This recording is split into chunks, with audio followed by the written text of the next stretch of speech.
We're speaking with Simone and Rachel about an amazing new film. It's out on Epoch TV. You can watch it now. You can go to lettertotheamericanchurch.com, I think it is, and connect up, air it in your church and so forth. It's an amazing film. Everybody needs to see it. There were some people who were opposed to it being made, but there were some powerful people who were a part of it being made. You mentioned Dr. James Lindsay, who I know, and also Eric Metaxas. Who else is in the film? Yeah, Charlie Kirk got on board immediately. He was one of the first people we went to, and I pitched them the idea of making the film, and he said, absolutely, yes, I want to fund it, I want to get behind it, and I want millions of people to see this. So he realized the importance of the message immediately. We also have Pastor Rob McCoy from Godspeak Calvary Church, Seth Gruber, is involved. He speaks to the pro-life movement and what is happening there. We have Pastor David Engelhardt out of New York City, who's an incredible voice. And of course, Victor and Eileen Marks and their ministry, All Things Possible. They're doing incredible work. And then we have the amazing Pastor John Amanchuku, who is speaking all around the country at school boards and literally reading the materials that the schools have approved in the school board meetings and getting told to not read it and being escorted out. So there's definitely an awakening happening, and these people are on the front lines fighting, and we wanted them in our film. And then, of course, we have many clips with many other fighters and people that are doing what they can in their area. No, it is fantastic. It pulls together, it shows famous people, not so famous people, hardworking moms and dads that are stepping up and saying, hey, no more. I don't want this to be a communist nation. People didn't come here for communism. They came here for liberty. All the people that have left Venezuela and come here legally, they came here because they said, hey, this failed in my nation. The Chinese people who've come here and said, hey, look, I watched Marxism take over and ruin a beautiful country, China. And, you know, the Chinese people are wonderful. Marxism is terrible. That's just the bottom line. And yet Marxism has infiltrated Hollywood, particularly cultural Marxism, but across the board. So that was what we had the summit on at Liberty Hawk Ranch. And I'm glad, Simone, you were here and Eric was here, and Rachel, you missed it, but we'll have another one. We want you to come back. We have a vision.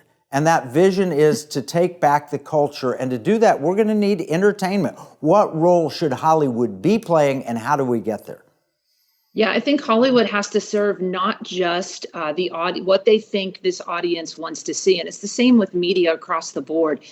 We need to go back to good stories, well-made films, comedies, all this stuff we saw in the 80s and 90s, all these great shows and things that made you feel good. And it was very much Americana type movies, military things. We've moved away from all of that. Hollywood feels they need to include every single DEI point or transgender in their movies. People don't want that. They don't want politics coming in. We saw it with football, and it took a massive turn. We're seeing it in Hollywood. There's a massive downturn for these films and these TV shows. We need to go back to good storytelling and just, include everybody in the conversation, not just one group.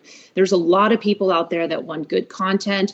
They want to laugh. They want to cry. They want to feel good. And they want content that is age appropriate for their children, too. So that's another big area that needs to be served. Yeah, well, the quality you mentioned there, storytelling is important. I watched an Eddie Murphy film. It was not my favorite. It's called Candy Cane Lane. It was well acted. It was well written, actually. It was a terrible story. And it was well produced and everything else, had a big budget behind it, but the story just didn't settle. Compared to Elf, which is a similar movie, and the story resonated. And, Elf's a classic, and Candy Cane Lane, I'm sorry, Eddie, it just was not my cup of tea. I didn't like that movie. But you have to have all the elements, and then you have to have money, you have to have good acting, you have to have What are the elements necessary to produce really good content? All of what you're saying, and then the most important thing is distribution.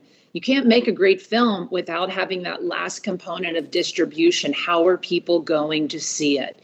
So, a lot of these left studios and streaming sites aren't willing to push out that content, but so many people want it. And we're seeing that over the past year, all these huge films break through. Of course, we all saw Sound of Freedom. That's the biggest example right now. People are hungry for this content, and Hollywood needs to get on board.